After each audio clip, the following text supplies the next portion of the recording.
galera ligado no D de Prosa Podcast. Estamos começando mais uma entrevista e hoje nós temos a ilustre presença do professor Vander, prefeito aqui de Santa Rita do Sapucaí.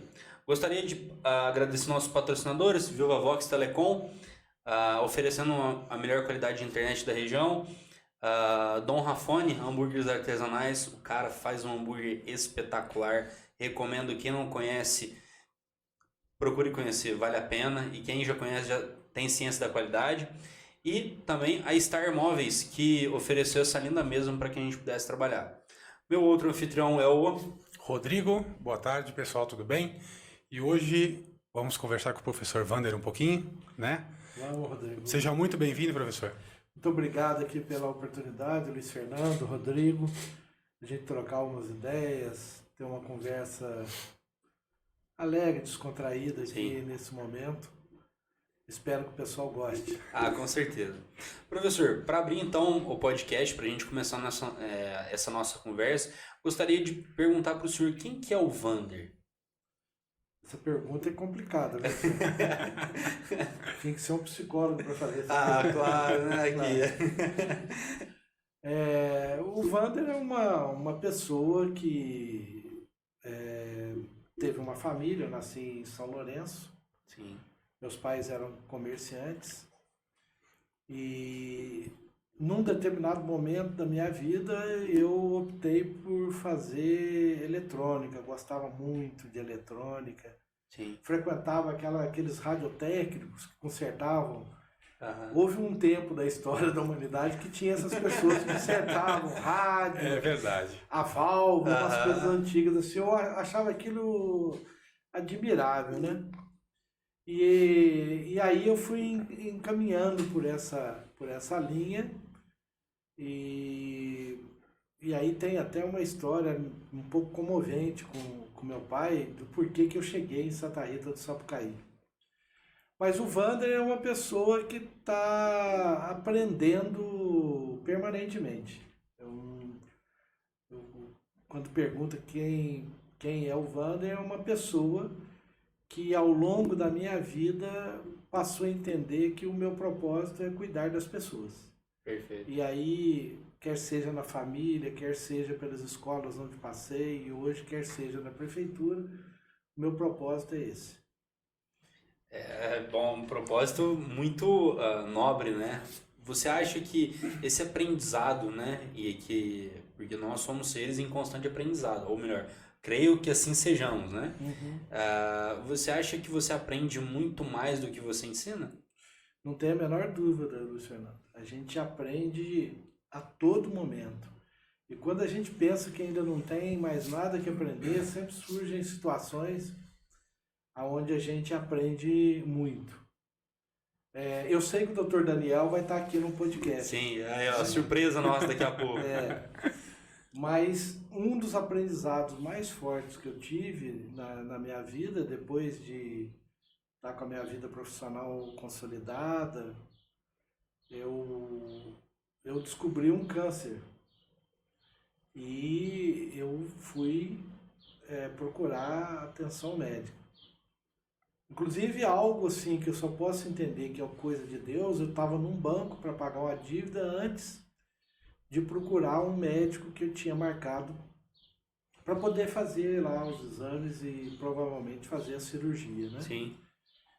E nesse dia lá no banco, a sua mãe, Rita, Luciano, olhou para mim, achou eu meio abatido, perguntou o que estava acontecendo. Eu expliquei, eu acho que eu tenho alguma coisa que precisa ser examinada melhor e tal. E ela falou, olha, você deve procurar, não é por nada não, eu lembro direitinho as palavras, mas não deixe de pegar a opinião do Daniel com relação a esse problema seu. E aí nós fomos, eu com a minha esposa Lúcia, até o consultório, e lá o Dr. Daniel já de cara falou, olha, a gente tem que operar e operar rápido. Poxa. E aí, em prazo assim, de 7 dias, preparamos tudo, fiz a cirurgia, pela competência e o lado humano que é o Dr. Daniel, isso tudo ajuda o paciente. Eu acabei me tornando um fã do Dr. Daniel. da competência e da humanidade dele. Mas nesse momento, na cirurgia, depois da cirurgia, quando eu estava na UTI, eu fiz duas perguntas para mim mesmo. A primeira pergunta que eu fiz na UTI foi qual a única meta humana? E a segunda, o que me motiva para sempre? No outro dia, essa resposta veio na minha cabeça. E a única meta humana veio a palavra felicidade. E o que me motiva para sempre é cuidar das pessoas. Então, esse momento de uma cirurgia, aonde eu tive depois, em seguida, inclusive, fazer 12 sessões de quimioterapia. Sim. Que a gente pensa ser alguma coisa trágica para a vida da gente, foi um momento muito importante de uma reflexão, que a partir dali, na minha vida profissional, onde eu estou hoje, eu tenho esse propósito muito forte em todas as ações, né? Sim. Até mesmo nessa questão política, eu sempre costumo dizer o seguinte, aí eu fiz parafraseando essa reflexão, né? Qual que é a única meta de uma cidade? Proporcionar felicidade para os seus habitantes. Exatamente isso. E qual que é a verdadeira inovação política hoje que a gente teria? E a resposta também, parafraseando, é ouvir e cuidar das pessoas. E uma terceira pergunta muito importante para a gente conduzir é qual que é a maior virtude humana nesse sentido, inclusive no aspecto político, qual que é a maior virtude do político? É a honestidade. E a honestidade conhecendo e trabalhando para que a cidade seja feliz e que a questão de ouvir e cuidar das pessoas seja algo prático do dia a dia. Muito legal. Bacana, bacana. E, bom, o senhor falou muito aí da questão da humanidade, né? Você acha que hoje, com essa questão, que a gente está vivendo uma pandemia mundial aí, essa questão da humanidade está mais aflorada, menos aflorada nas pessoas? Como é que você vê o impacto da pandemia, do coronavírus especificamente, né? Nessa humanidade das pessoas? Luciano, eu vivi muito essa questão desses 2 anos, que foram 2 anos assim de muitas incertezas. E por vezes a gente tem que tomar decisões assim meio na intuição, né? Perfeito. Agora, o coronavírus, ele veio para mostrar para a gente, e talvez não todos ainda tenham chegado no ponto de entender isso, de que a salvação está na união e não na separação. Exato. Talvez esse seja o maior recado, né? Nos momentos mais críticos, mais duros de tomar decisão, de ter que fazer às pressas uma UTI, imagina arrumar médicos, intensivistas, procurar reunir uma equipe, porque sabia-se que a gente tinha a ideia de que a região não ia dar conta de atender todo mundo. Só foi possível ter o resultado que teve com base na união. Então, assim, nesses momentos mais críticos, mostra isso pra gente. A gente pode ter, como humanos, as nossas singularidades, e elas são respeitáveis. Mas é possível a gente respeitar a singularidade de cada um, mas com trabalho com base na união, com base na cooperação, com base na colaboração, para que a gente consiga ir mais longe, né? Então, do ponto de vista comportamental, acho que isso aí foi importante. Talvez ainda cada pessoa tenha um tempo na vida e pode Para não entender, né, o que entender está isso. acontecendo, né? Mas isso para mim é claro, né? Ficou muito claro. E um outro ponto assim mais prático é da importância da tecnologia e o salto tecnológico que nós temos e de uso da tecnologia nesses momentos, em todas as áreas que a gente atuou. Por exemplo, a educação foi algo fundamental, o uso da tecnologia, e com uma lição, que a gente deve procurar incluir cada vez mais as pessoas nesse mundo de tecnologia, não por modismo, não por nada, para não criar um fosso muito grande daquelas pessoas que dominam a tecnologia e a princípio teriam direito de mando, e aquelas que não dominam e que vão executar a ordem sem sequer saber por que está executando essas ordens. É uma tecnologia igualitária a todos, né? Igual a todos, sempre com o objetivo de inclusão. De melhorar, exatamente. A partir de um ponto você melhorar aquilo, tendo como base a tecnologia. E até falando um pouco sobre a pandemia, né? Como é que foi o senhor conduzir a cidade em si nesse período? Desde o começo, em todos os sentidos mesmo, mas principalmente na saúde. Teve muita dificuldade? As dificuldades existiram, mas nós tomamos uma linha do seguinte. Primeiro, nós criamos um comitê, porque a gente acredita que nesses momentos críticos há necessidade de reunir. Só um pouquinho, pode falar. Há necessidade de reunir mais pessoas para ajudar a pensar junto.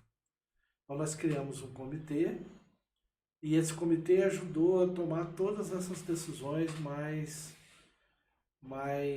às vezes até mais trágicas para alguns setores com relação ao início da pandemia, né? Mas é sempre aquele objetivo. A gente colocou a saúde na frente, a questão científica, eu que venho do meio científico, para mim é muito claro essa questão e esse respeito. E aí nós fomos conjuntamente tomando todas as decisões, algumas agradaram, outras não. Mas o resultado, até o momento, até recentemente, teve uma decisão complexa de ser tomada com relação à passagem de ano, com relação ao carnaval, que aqui em Santa Rita a gente tomou a decisão de não realizar esse ano. Esse processo como um todo, que foi desde de tomar a decisão de fazer uma UTI no município que não tinha, de criar um local ligado para atender síndromes gripais, separado do pronto atendimento, os processos de barreira sanitária, os processos de restrição de algumas atividades no começo e depois, a gente entende que, embora seja algo que a gente não gostasse de tomar determinadas decisões, a gente sabia que estava tomando essas decisões com uma razão muito clara ligada na saúde e na ciência, que eu acho, até hoje, que tem que nortear o nosso caminho para que a gente passe por esse período de uma forma mais rápida, né? mais tranquila. Sim, e o senhor acha que, pelo menos em Santa Rita, a gente está com uma tranquilidade maior para lidar com isso hoje? Então, a gente já sabe mais ou menos como que funciona esse processo como um todo. Por parte do poder público, tudo está sendo adotado. Lógico que a população ela tem que entender que tem uma parte dela que precisa ser conscientizada, né? Ser conscientizada. Então, algumas ações ainda a população precisa entender como importante, como, por exemplo, a vacinação. A primeira dose, a segunda dose, a dose de reforço. Isso já está provado que reduz muito as questões, né? Sim. Outras ações, como o uso de máscaras, e a gente deve... A questão da higienização das coisas também. Sim, perfeito. É uma mudança de hábito, né, professor? Porque se você mantém os mesmos hábitos que você mantia antes da pandemia, né? Que é chegar o hábito de às vezes chegar em casa e falar assim, eu tô com pressa, vou comer aqui rapidinho, sem lavar a mão e tudo mais. Esse hábito não pode mais existir. Inclusive é um cuidado que a gente tem até aqui, né? Exatamente. Todo mundo tem, já tem os seus testes negativos. Exatamente. Né? Então eu acho que isso, na verdade, é até bom a gente falar para o público, porque de repente achar o professor Wander tá de máscara, a gente não tá. Mas a gente já tem os cuidados, nós já fizemos os testes, todo mundo tá negativo, a gente faz quase a cada 15 dias, né? Justamente para poder passar isso para a população. Sim. E dizer o quanto é importante o uso da máscara ainda. Isso. Né? Eu vejo pela minha clínica, por exemplo, que tem muita gente que chega aqui sem máscara, como se já tivesse acabado. Né? Como se isso tivesse, não fosse mais uma realidade que nós ainda estamos vivendo. A gente tem um exemplo agora recente ali em Extrema, né, de um grupo de funcionários que foi para São Paulo, participou de uma confraternização e retornou com dezenas de pessoas infectadas pela Ômicron. Né? Então a gente ainda está... Né? Agora, o que me anima bastante é a vacina. Né? A vacina está provada que ela diminuiu muito o índice, né? É o ponto-chave. Sim.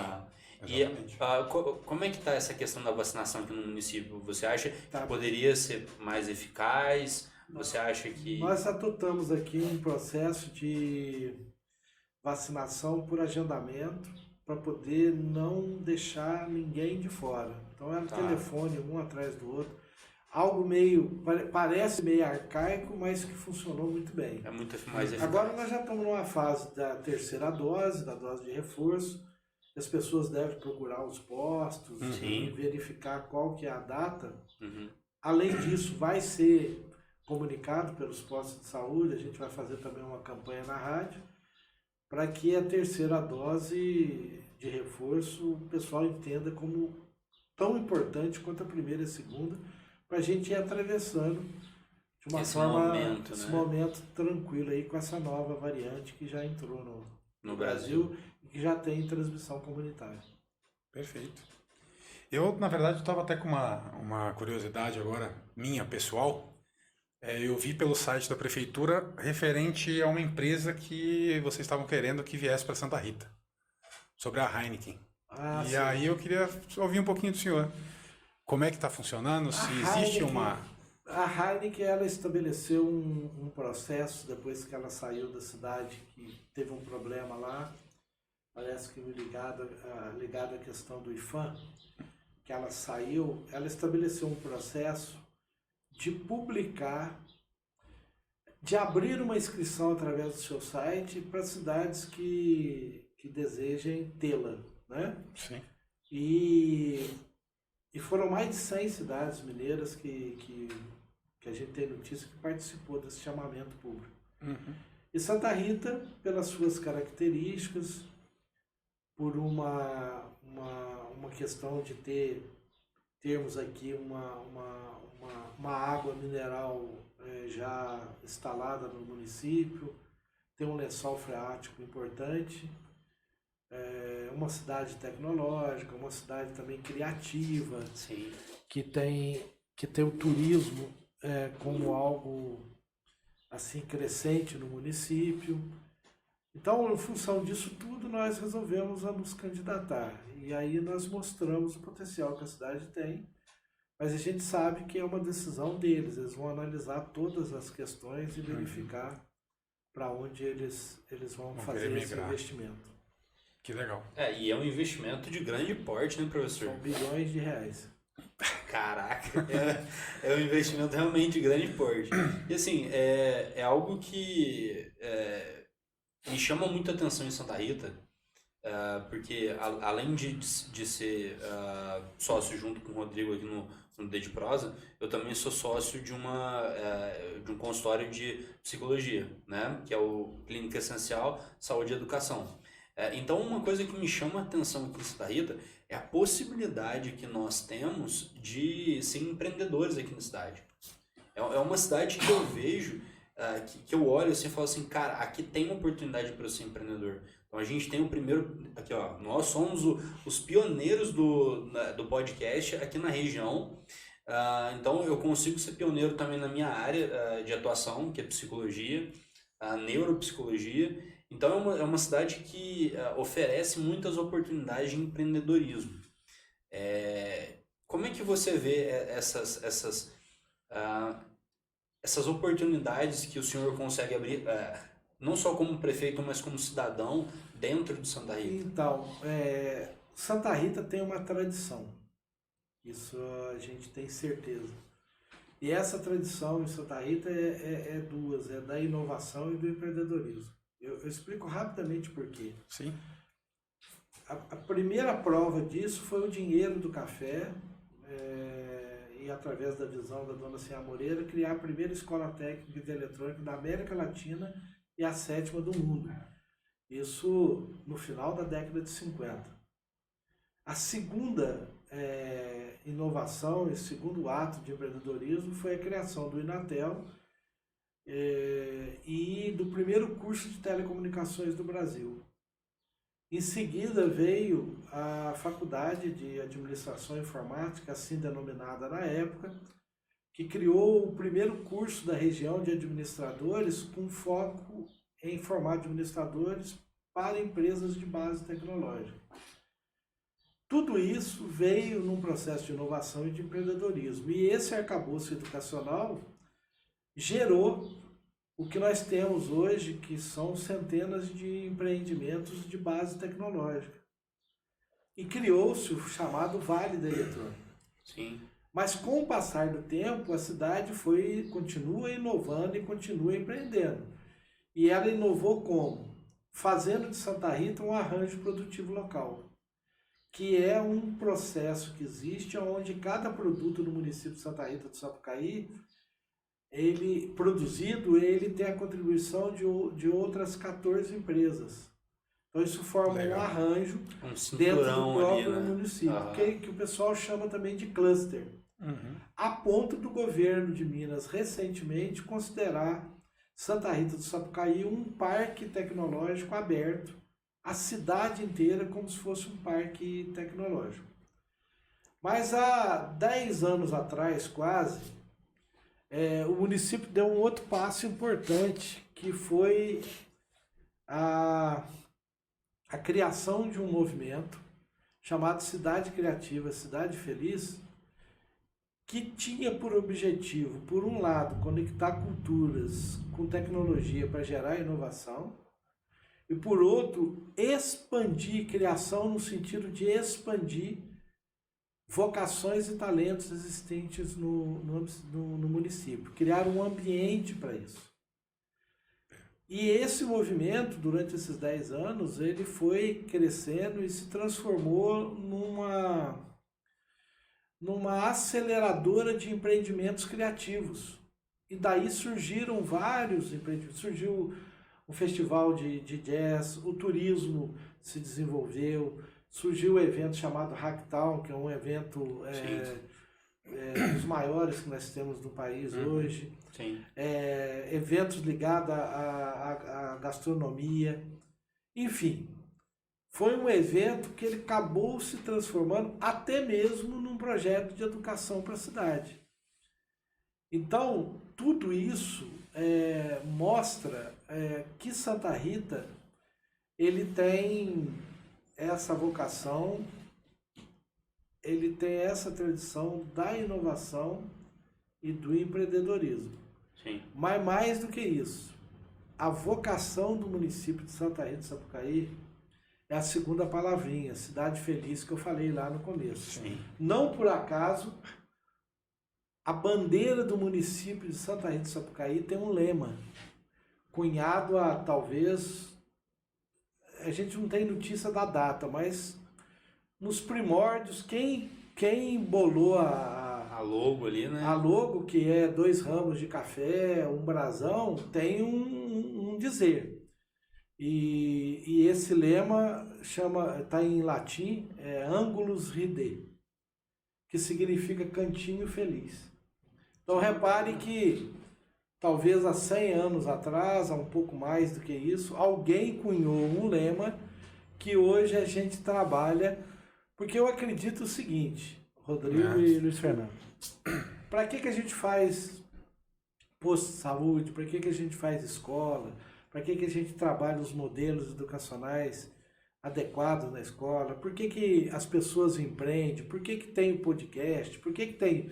No fundo, a gente tem que não perder de vista que tudo isso é feito para a construção de uma cidade feliz. Com certeza. Perfeito. E assim, uma construção de uma cidade feliz que possibilite que os seus habitantes possam expressar suas ideias, expressar suas vontades através de eventos que lhes deixem felizes também. Olha, em 2019, nós tivemos mais de 1.000 ações em um ano, antes da pandemia, né, 2019. Sim.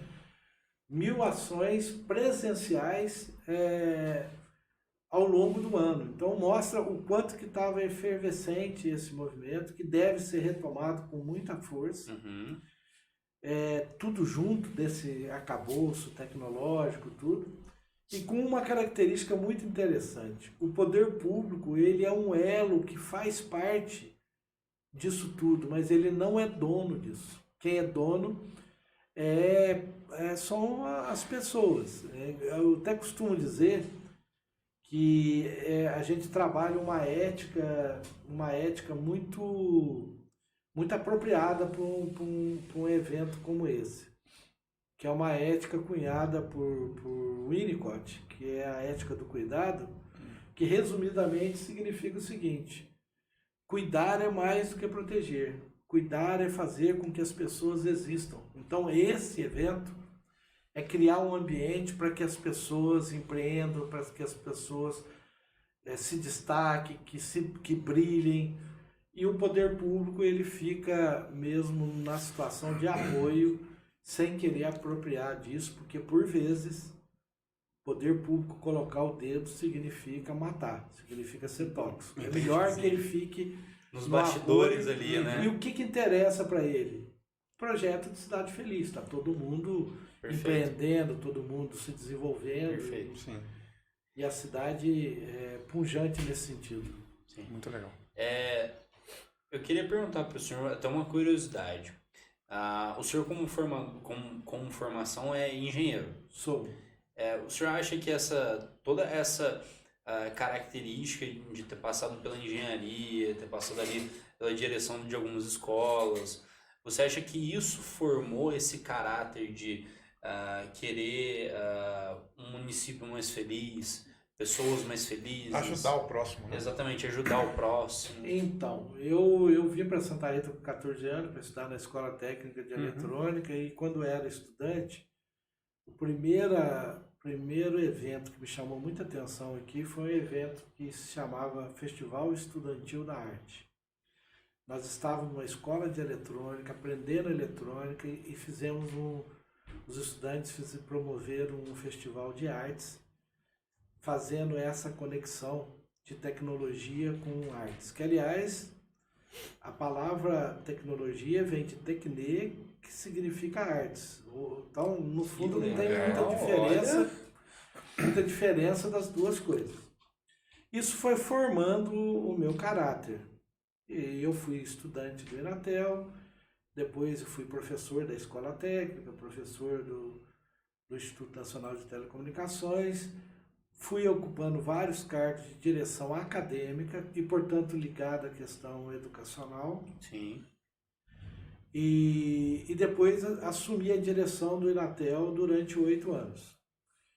E lá no Inatel, a gente procurou, à medida do possível, startar ações assim para que o engenheiro não ficasse só na lógica muito da matemática e da física, que é a base da engenharia, base importante. Sim.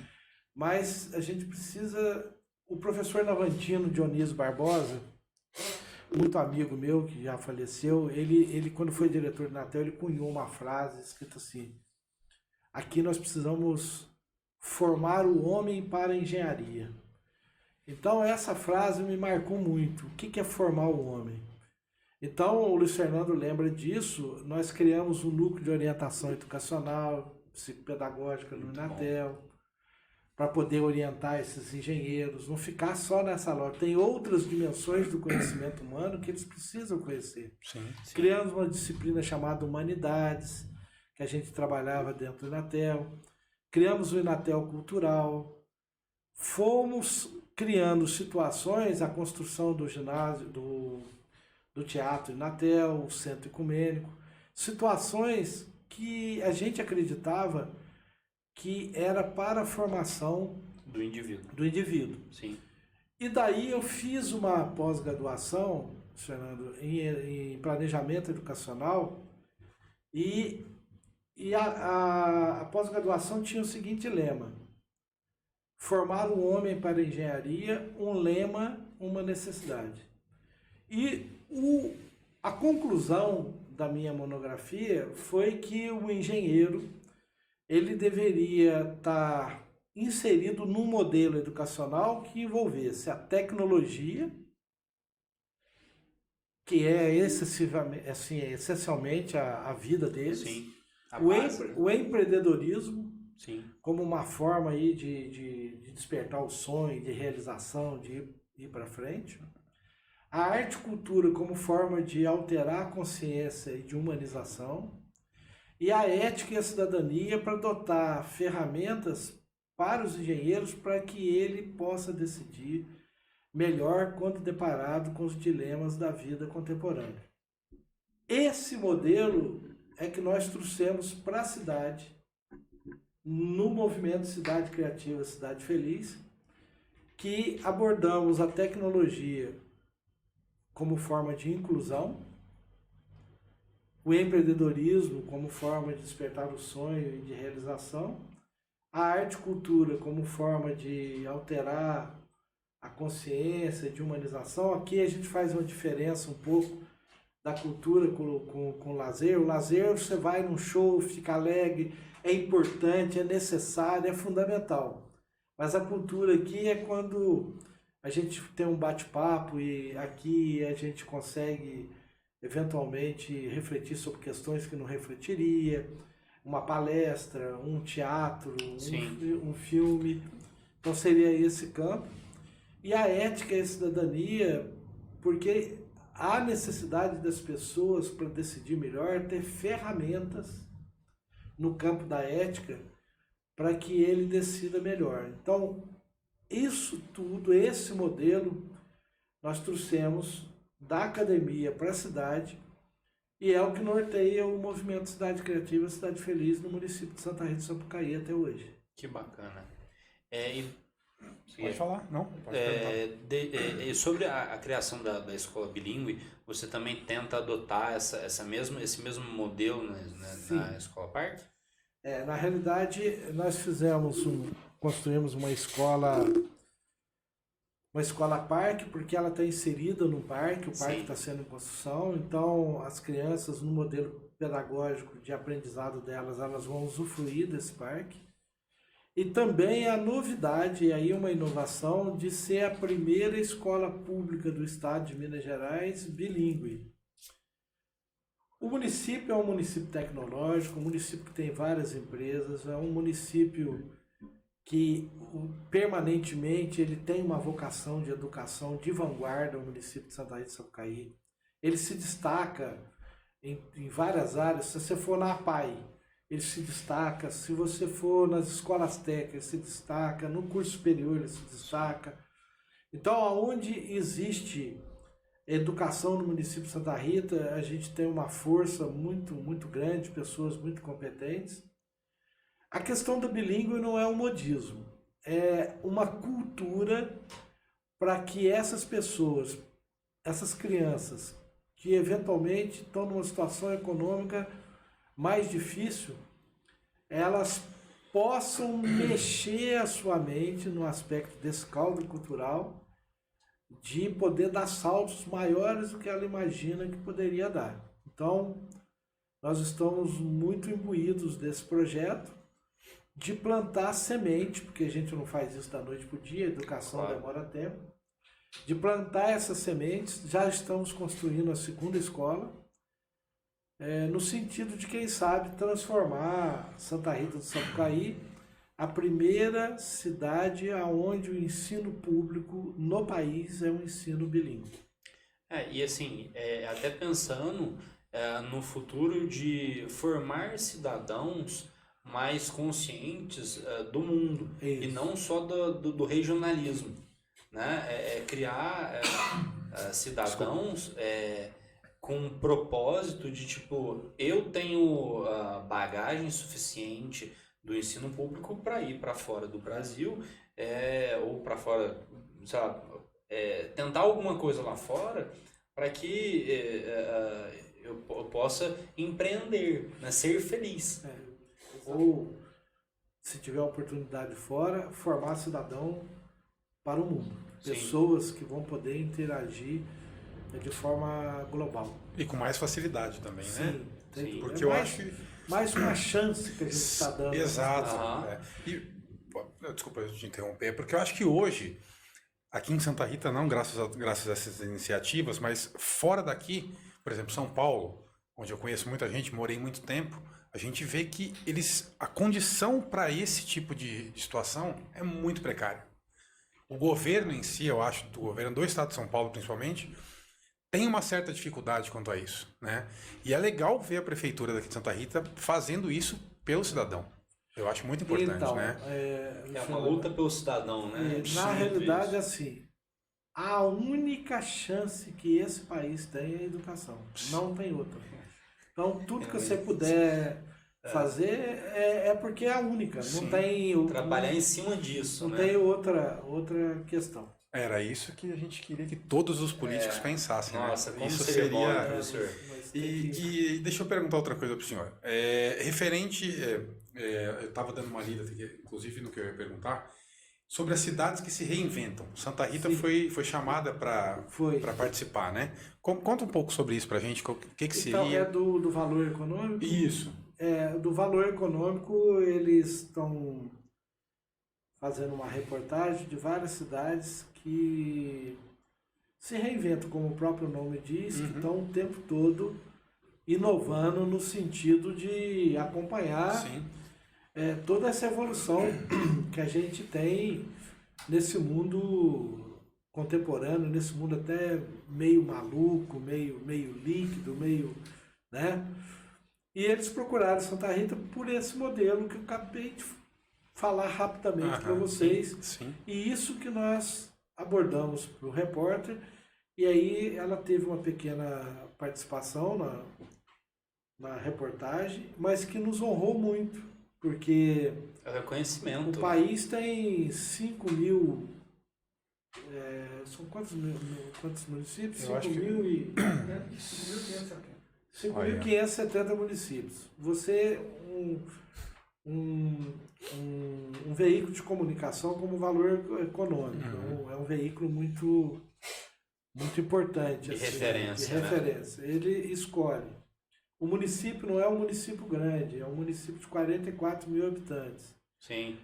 Então, o fato da gente ter aqui um arcabouço educacional forte, uma cidade que tem, inclusive, curso de pós-graduação, tem mestrado, tem doutorado, Sim. mais essas experiências todas que a gente tem realizado em conjunto no município, chamou a atenção deles e nós tivemos a honra de recebê-los e falar um pouco do município de Santa Rita do Sapucaí. Que bacana. E assim, é muito legal isso, professor, porque mostra que as pessoas de fora estão olhando para Santa Rita com um olhar de reconhecimento pelo trabalho que principalmente é feito aqui dentro da cidade, né? Em buscar cidadãos melhores para o mundo e proporcionar espaços para eles, né? Então é muito importante essa questão do reconhecimento que dão para todo esse movimento que a gente faz aqui dentro. O município de Santa Rita está com 128 anos e a gente pode fazer um recorte aí em 60 anos para cá, que basicamente quando iniciou esse processo da escola técnica e essa força, por um lado do agronegócio, por outro lado da tecnologia, que é uma história singular. Até diria que nós não somos uma cidade nem melhor nem pior do que outras, mas que a gente tem a nossa singularidade, nós temos. Nós E ela somos únicos. chama atenção. Sim. Sim. E referente ao turismo aqui em Santa Rita, como é que está sendo hoje? Mesmo com a pandemia, né? O turismo, ele cresceu muito. O turismo de Santa Rita do Sapucaí, ele já era relativamente, assim, ele era forte, o turismo religioso, Sim. em função da Santa Rita de Cássia e do santuário. De negócios, por conta das empresas existentes aqui, de eventos, por causa desse movimento Cidade Criativa, Cidade Feliz. E agora a gente está desenvolvendo muito, e pessoas muito capazes, pessoas jovens, essa questão do turismo rural. Tem muito o que fazer ainda, mas houve já um desenvolvimento fantástico, utilizando a questão do café especial, o turista vir aqui e ir no pé do café, ele entender, né? Como da funciona, planta, né? até a degustação, Sim. o que é um café especial, processos de aromatização que ele passa, locais de um conforto para o descanso inigualável, assim. A região nossa é muito tranquilizadora, né? Passa essa paz. Ela tem, assim, locais maravilhosos para o descanso, para entender esse processo. Sim. Então, essa questão do turismo em Santa Rita não tem volta. A tendência é só crescer. Daqui para mais. E mais ou menos eu resumi aqui as áreas que vão crescer nesse sentido. Nesse momento, essa questão da rota do café, ela tem sido muito forte. E a questão criativa, cultural e criativa, eu considero Santa Rita do Sapucaí hoje, pela quantidade de eventos que a gente tem, numa cidade de 44 mil habitantes, a capital cultural do sul de Minas. Que legal. Perfeito. Bom, diante de tudo isso que a gente falou, do amor que a gente tem pela cidade, e assim, eu fico muito gratificado por ser santarritense e investir em Santa Rita como profissão, né? Faço parte de uma população que compreende o senhor, compreende as ações que o senhor toma, porque eu sei que estão muito bem embasadas. Só que tem uma parcela da população que não compreende isso, né? Como é que você lida com isso, como pessoalmente? Né? Profissionalmente, o senhor tem todo o manejo profissional, o senhor tem os seus assessores que ajudam o senhor, mas de uma maneira pessoal, como é que o senhor lida com essa, de certa forma, com alguma incompreensão de algumas decisões que o senhor toma, né? Como é que o senhor lida com isso? Luiz Fernando, a gente tem que entender que no final das contas tá tudo certo. Assim, nós podemos até achar que num determinado momento a gente não foi compreendido, mas existe alguma razão de ser. O que não pode é perder a linha. Então, assim, nós precisamos que as pessoas sejam autoconfiantes, que elas tenham, a cidade tenha uma autoestima, que a gente possa apontar outros caminhos para desenvolver nosso município, que a gente possa valorizar o trabalho, que a gente possa ter liberdade para a criação, ter momentos de autorreflexão, um espírito de amizade. E o grande desafio nosso é ter um ambiente amoroso entre todos, porque é só no amor que existe a comunicação. Tirou o amor, existe conflito. E isso a gente vai plantando sem a expectativa de que todo mundo vai compreender isso da noite para o dia. Não tem como eu plantar uma semente na terra, enfiar a mão e sair com a árvore pronta. Mas a gente sabe que plantando essa sementinha e a gente entendendo que as pessoas têm o direito de falar, de comunicar, de fazer suas críticas e tudo isso, o que eu sempre penso assim, essas incompreensões às vezes, e a gente tem muitas que são compreensões do que a gente está falando, tem que ser encarado como uma oportunidade de Deus para a gente aprender. Então há coisas que falam que a gente vai aprender, dali vai desenvolver, com muita tranquilidade, com muita paciência. Eu pelo menos entendo assim, tem que ser dessa forma. Sim, perfeito. Tá, e uma outra dúvida. Na verdade não é uma dúvida, mas é mais para um esclarecimento mesmo. Hoje, professor Vander, qual é o maior desafio que o senhor tem na vida? Não na prefeitura, mas na vida. Então, na realidade, o grande desafio é eu aperfeiçoar a mim mesmo para que eu consiga exercer na plenitude o propósito maior de cuidar das pessoas. E aí, olha que coisa interessante, Rodrigo. Quando a gente fala em cuidar das pessoas, significa que você vai estar realizando esse propósito, cuidando de uma pessoa ou cuidando de uma cidade, não tem diferença nenhuma. Sai fora a questão do poder. Sai fora a questão do poder, você deixa o ego de lado e o foco passa a ser realmente no cuidado com as pessoas. Sim. E assim, agora até dando um depoimento aí de dentro da prefeitura, porque eu sou coordenador do CASE, né, no Centro de Assistência Socioinfantil Rafael Botelho de Mello. E quando eu entrei, a minha superiora, a Angélica, secretária de Desenvolvimento Social, falou assim, o professor Vander gosta muito daquele lugar, é um lugar muito especial para ele e tudo mais. E ele quer que todos os gestores passem isso para quem cuida, para quem eles cuidam. E eu vejo isso muito no caso, eu vejo muito professor Vander no caso.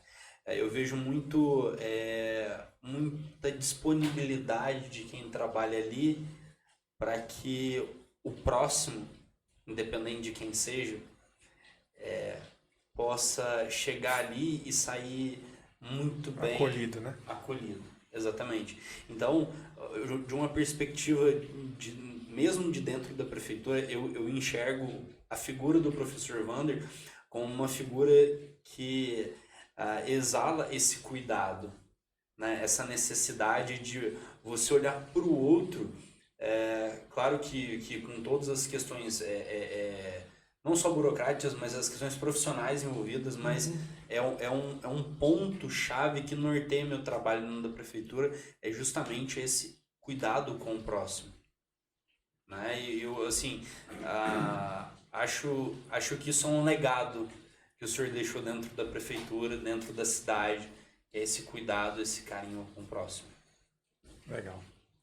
E Wander, eu acho que só pra gente não encerrar, mas é uma... Fazer uma pausa aí pra gente... Uma pausa, A última pergunta aqui no primeiro bloco.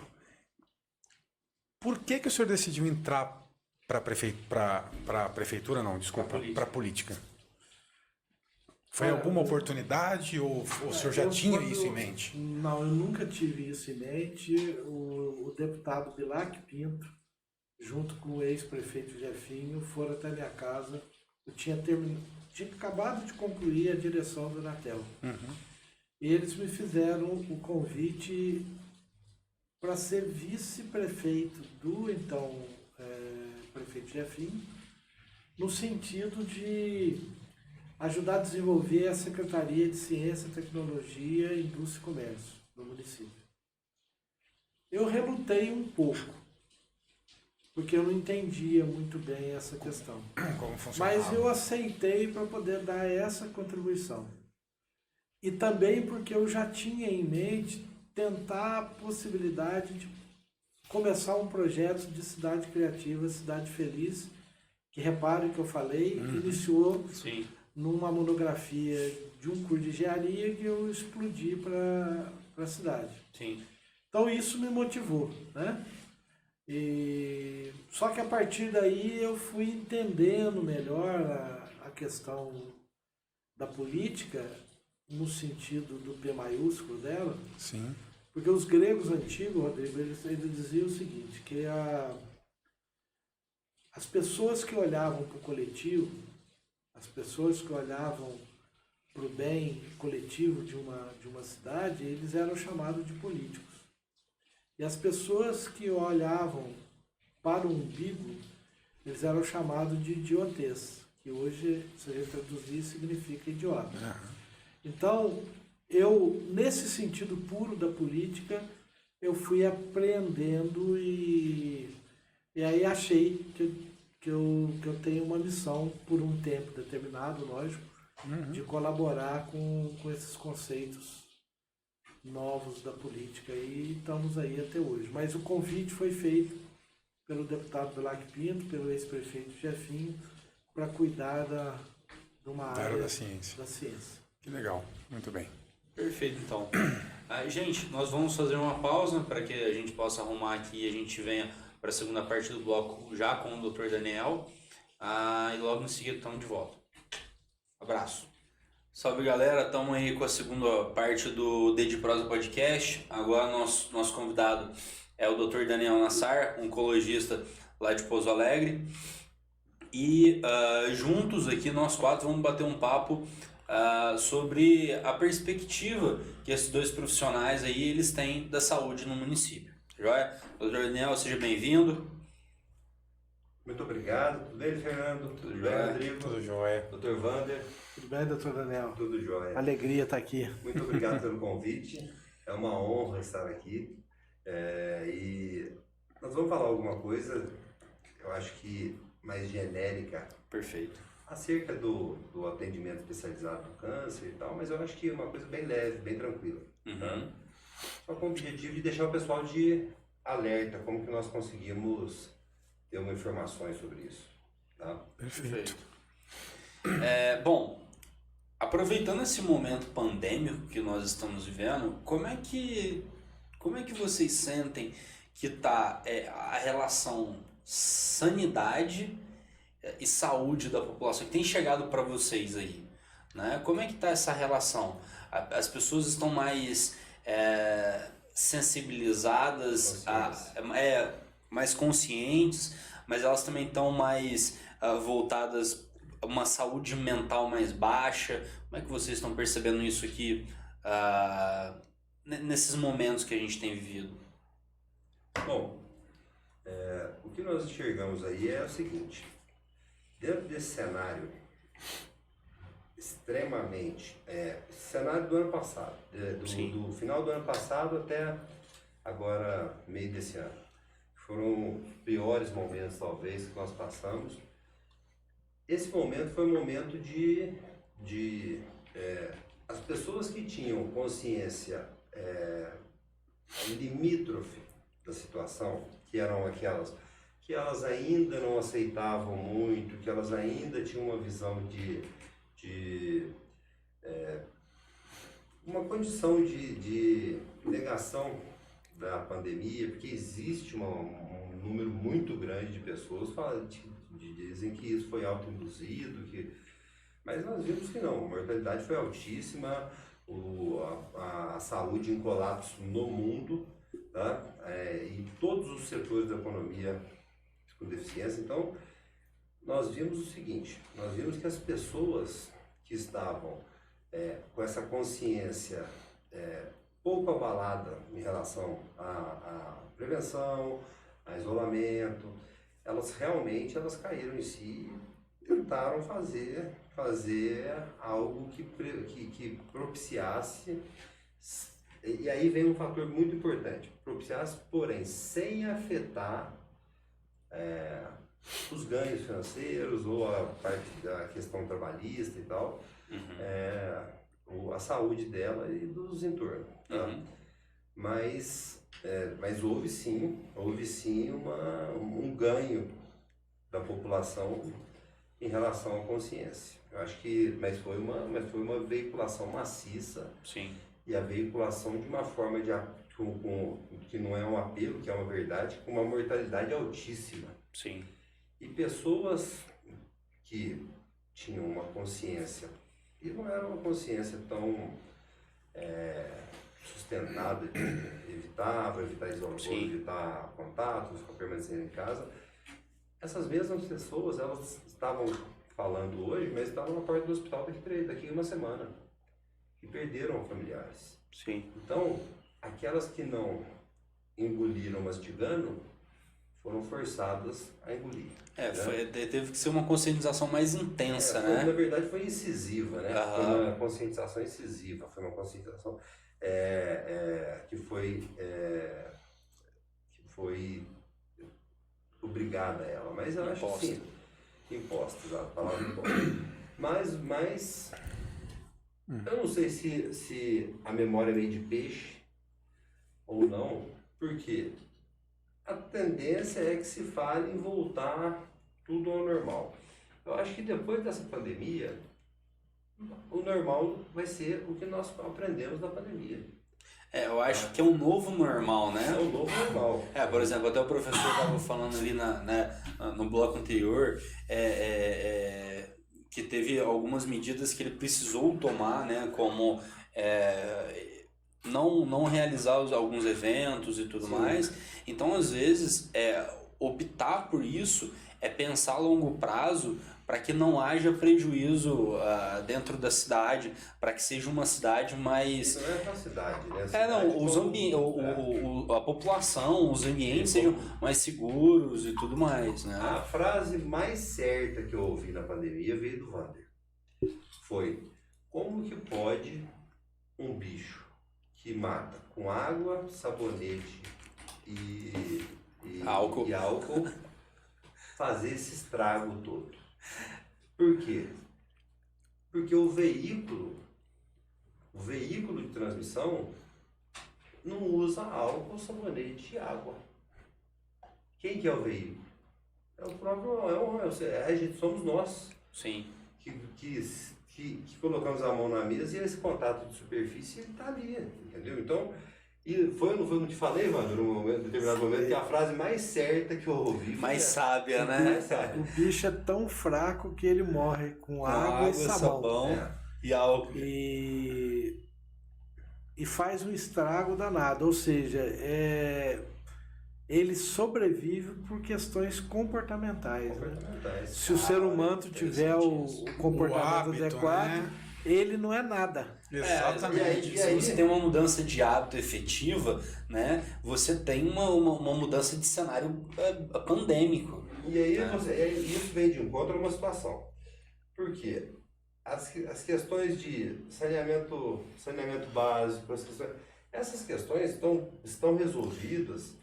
Em Santa Rita, eu acho que está plenamente resolvida. Na maioria dos municípios aqui da região sudeste, com exceção de determinados municípios onde a superpopulação, aquela aglomeração populacional é muito grande, e isso é uma queixa muito grande, né, Wander? É muito imposto aos governantes isso. Sim. Porém, está ali a água e está o sabonete na cesta básica. Então, por que não usar, né? Então, por que não usar, né? Qual que é a justificativa sobre isso? Então a questão é essa, a gente tem uma situação incoerente. Sim. Tá? A gente tem que ter coerência em relação a todas as situações. E essa situação é uma situação que nos diz: nós vamos queixar de tudo, mas não vamos fazer a nossa parte. Nós não podemos fazer isso. Nós temos que fazer. Então, por mais que ninguém lave a mão no ambiente que você está, faz a sua parte lá. Sim. E assim, foi uma parte do primeiro bloco que chamou muito a atenção, foi que entender que a união faz a diferença. Exatamente. Né? Se você não acredita que o vírus pode ser modificado através de correntes comportamentais, então você já quebrou um elo da corrente. É a transmissão dele. Né? Exatamente. A transmissão dele. E o que gera essas variâncias, todas essas outras cepas? É justamente a exposição de cepas a vários organismos diferentes que vão achar em determinados organismos alguma resistência que vai fazer ele, opa, vou passar por esse caminho aqui.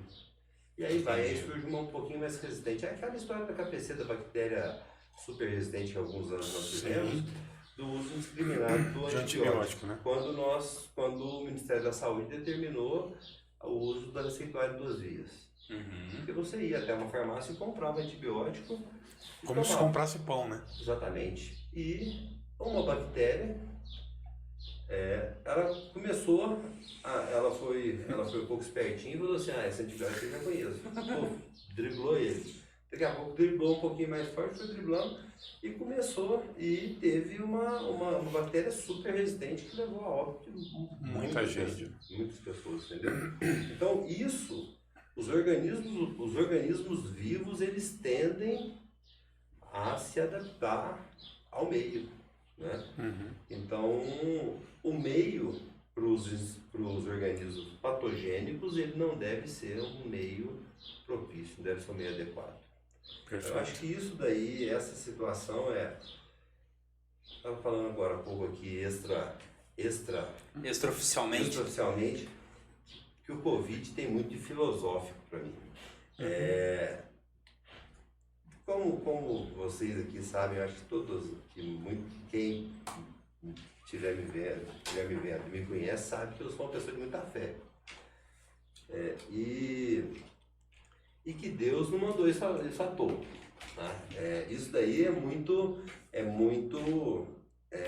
a gente sabe que cada um tem a sua crença, né? A sua crença, mas a gente sabe que tem alguém lá que está olhando por nós. Sim. E que não deixou isso acontecer à toa. Aconteceu para...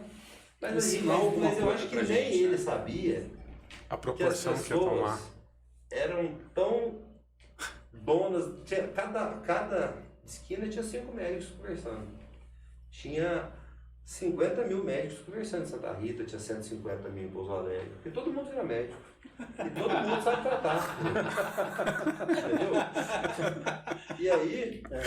Mas é um pouco... Virou um surgimento maciço de médicos na região. Até a medicina estava assustada com aquilo. Sim. A gente não tinha informações. E aí, com isso, a gente vê de pessoas que estão tomando atitudes normalmente, ou até fazendo um pouco mais do que faziam, com risco a transmitir ou ser contaminado, até pessoas que dormiam debaixo da cama. Entendeu? Para não pegar o Covid. Porque não saiu.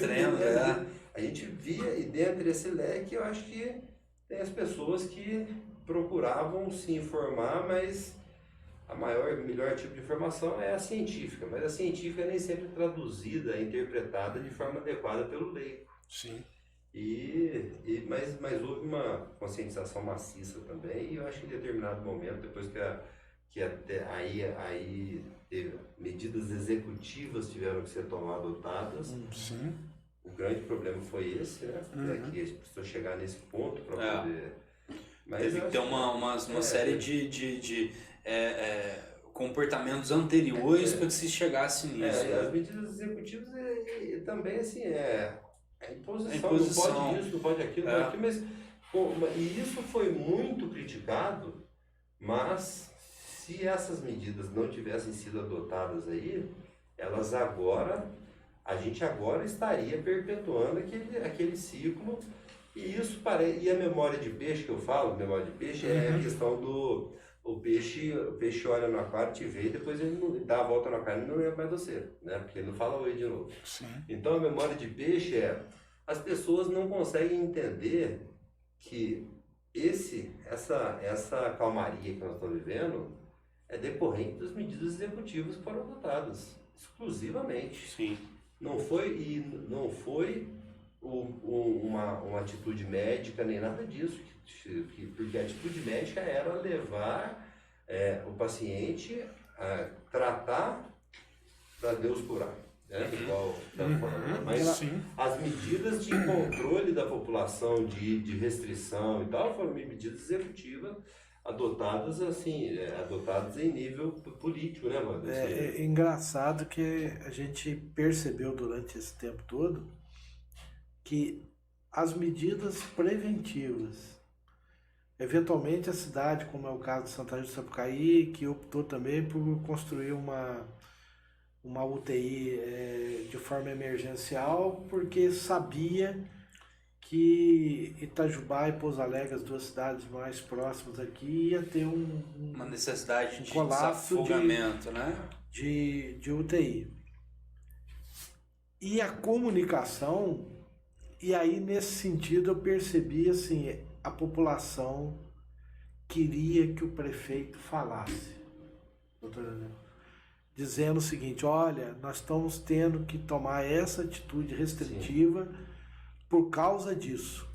Sim. Essa necessidade da liderança eventual que está naquele momento, ela dizer para onde vai, ela foi, eu acho que fundamental, e nesse caso aí os municípios até passaram por problemas, porque Sim. passou a existir um pouco de Atrito, né? desinformação, Pouco de não sintonia entre o governo federal e estadual. Isso aí atrapalhou um pouco, mas Perfeito. os prefeitos que foram tomando as atitudes que precisavam ser tomadas, lógico, sempre sem passar do limite daquilo que precisaria, porque a economia tem que rodar, Claro. né? Fez com que a gente chegasse até aqui.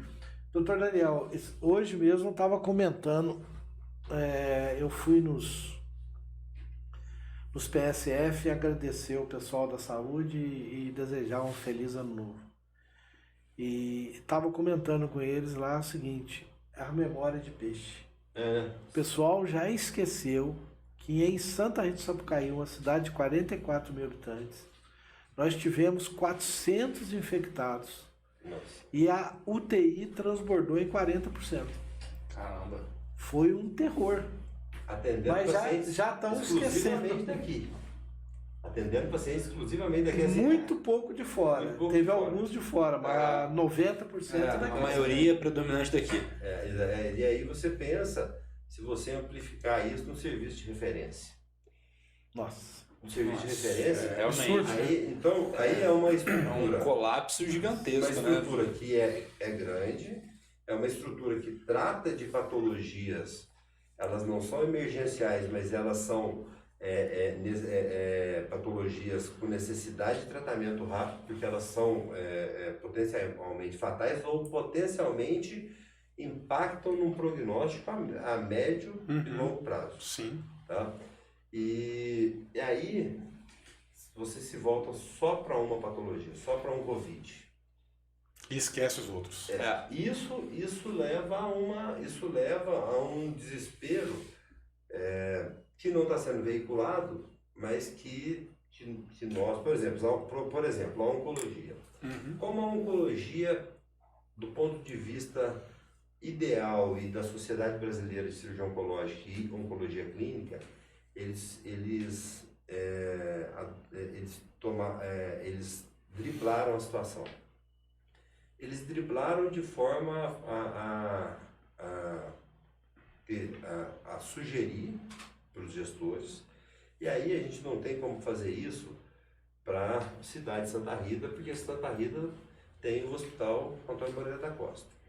Esse hospital é o hospital que tem que atender as patologias, porque atende média complexidade, então é suficiente. Agora, para hospitais que têm alta complexidade, tratamento de alta complexidade, o que é um tratamento de alta complexidade? É um tratamento que o governo federal propicia por meio do governo estadual, pode ser por via governo estadual ou por gestão plena direta. Então, mas enfim, o governo federal propicia com uma injeção maior de verba, porém, em contrapartida, você tem que ter metas a serem adotadas E são portarias. É um planejamento, né? São portarias que são publicadas no Diário Oficial da União que devem ser Seguidas. E aí você tem uma condição que a gente está tratando dentro de um hospital geral e não tem um hospital do câncer específico. Isso é uma condição que a grande maioria dos ambientes de saúde que tratam de câncer, eles são dessa forma, tá? Hospitais de câncer exclusivo não são o comum. Aí, mas os hospitais de câncer, eles foram classificados como hospitais com vias livres de Covid. Então, o paciente com Covid, ele não era tratado naquele hospital. E qualquer suspeita, mesmo que de um paciente oncológico, era Transferir ele para outro lugar. E isso fez com que determinados locais não perdessem nada em relação ao tratamento oncológico, tá?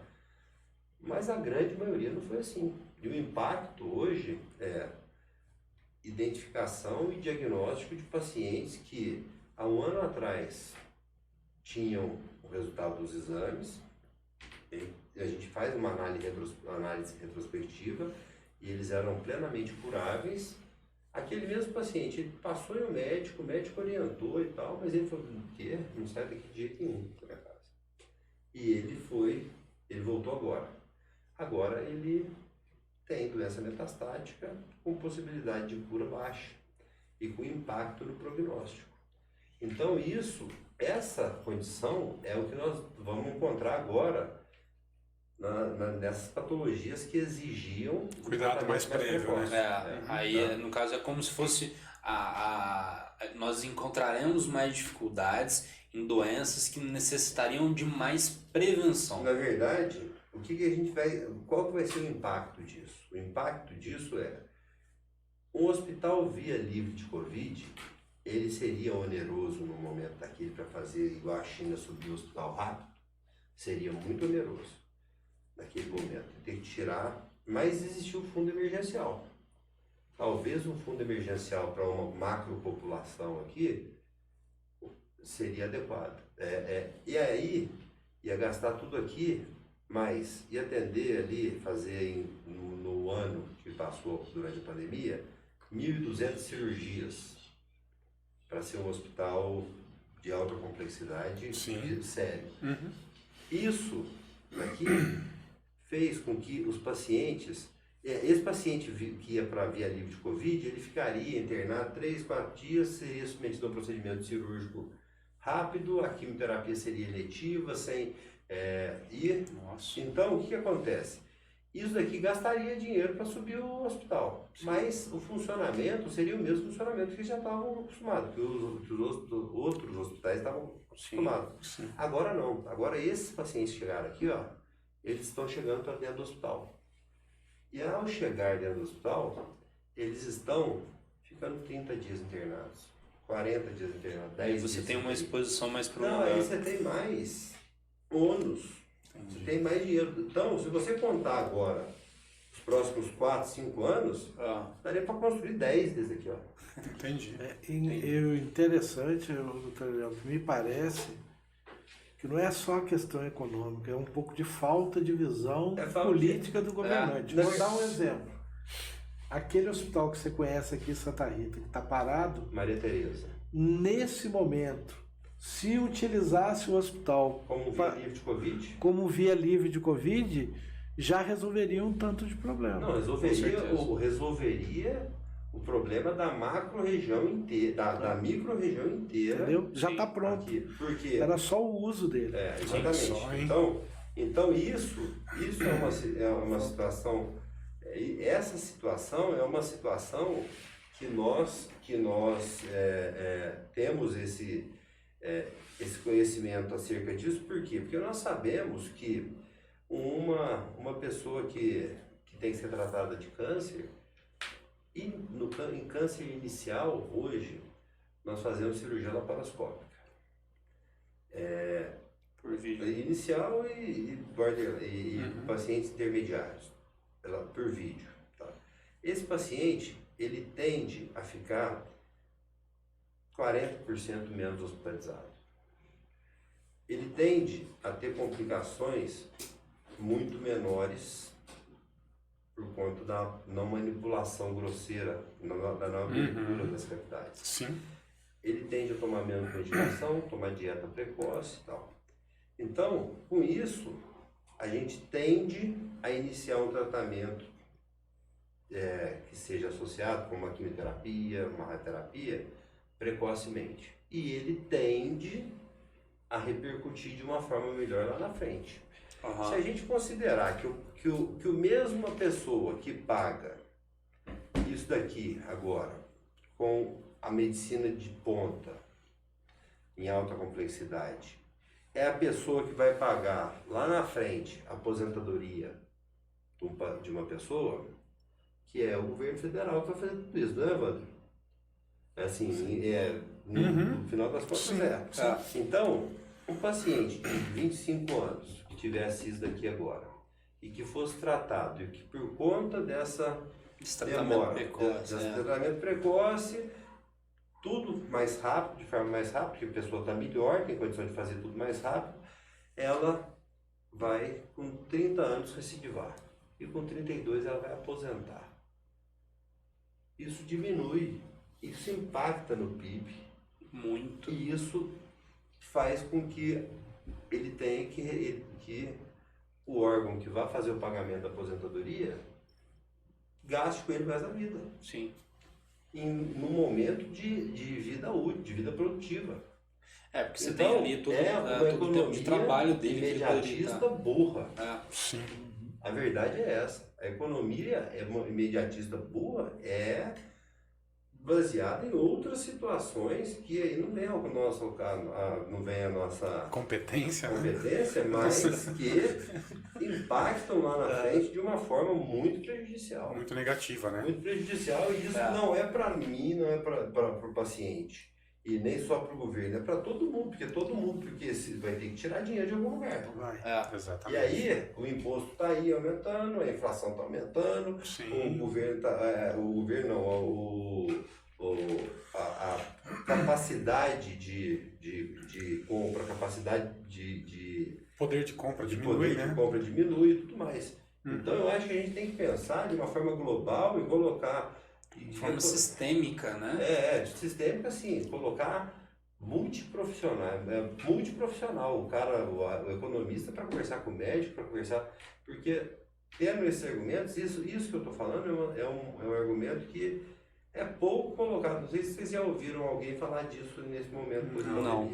Eu realmente é a primeira pessoa que eu vejo fazendo uma análise sistêmica, né? Isso é o que a gente passa, que a gente vai ver, que a gente vai se deparar, porque a gente senta na frente de um paciente e a gente tem que falar para ele que ele vai ter uma chance de cura quase zero.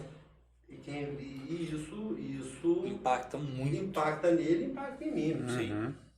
Tá? Então isso impacta em mim, porque eu não sou alguém que vai sair dali e esquecer tudo.